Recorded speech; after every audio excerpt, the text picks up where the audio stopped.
Salut, c'est Shannon.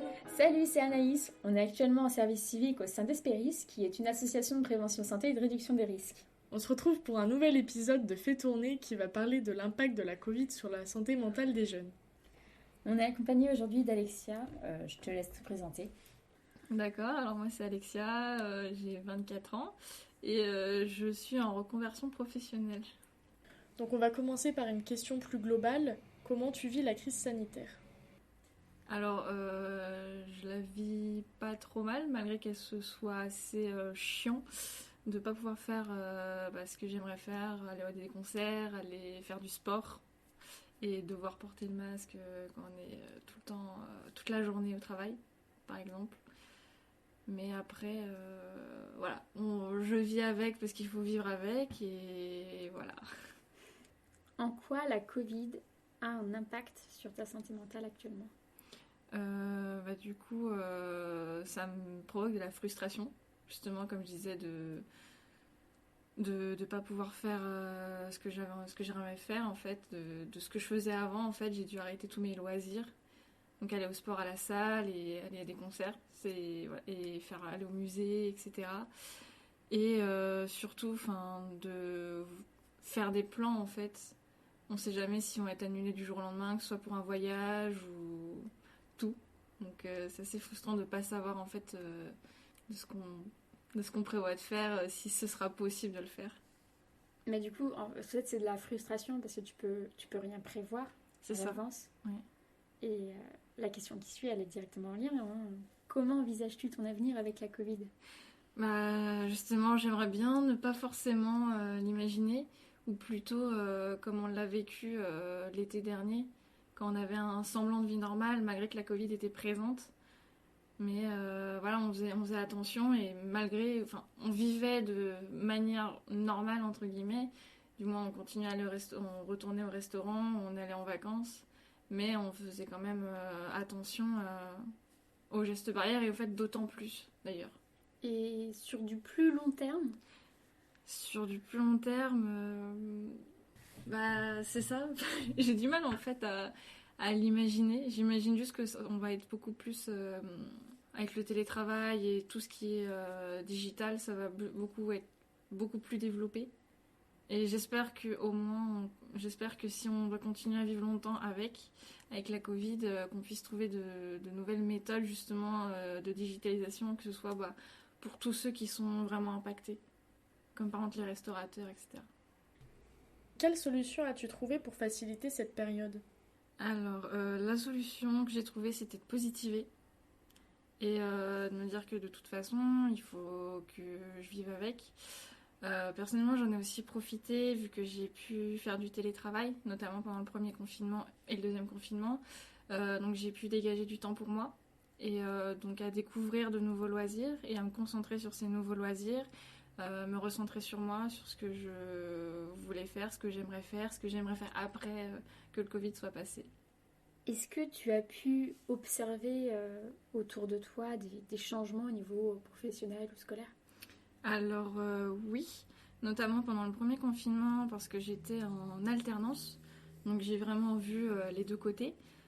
Au niveau scolaire, donc c'était encore pire qu'en présentiel, étant donné qu'on était un peu laissé seul avec des PDF comme support de cours et on faisait énormément de projets de groupe.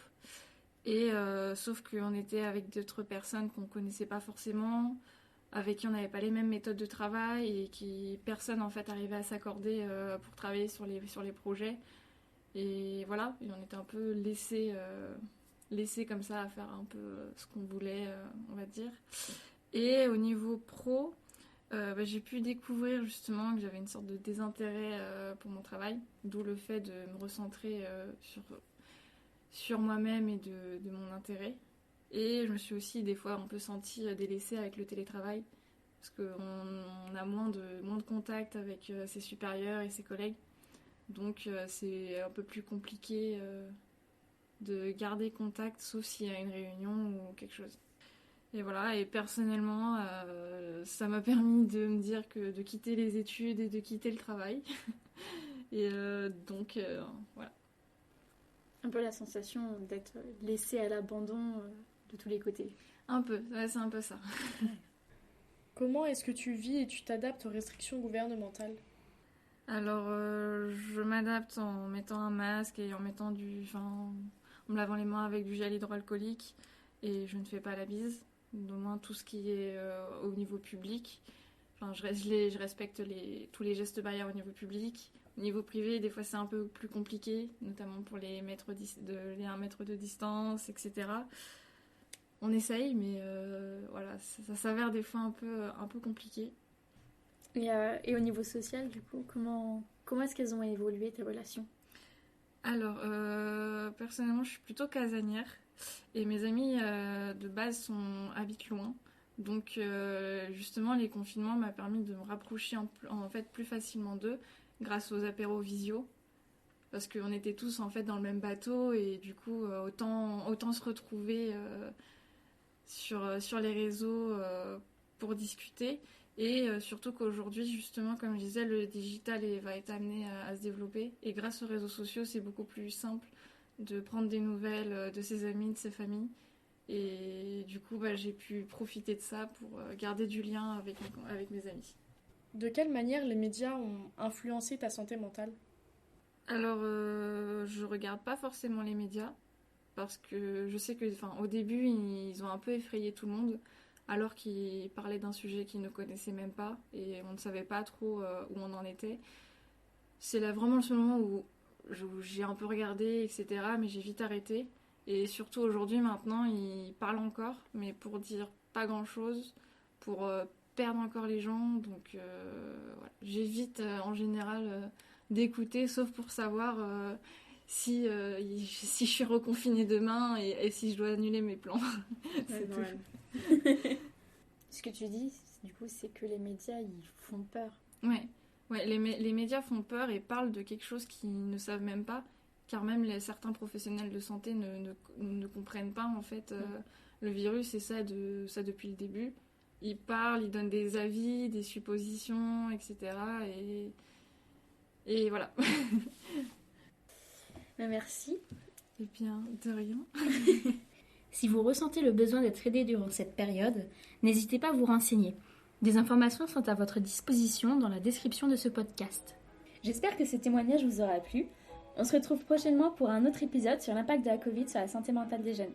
Vous pouvez également retrouver nos autres podcasts sur le confinement et la consommation. Et puis on se retrouve bientôt. À bientôt!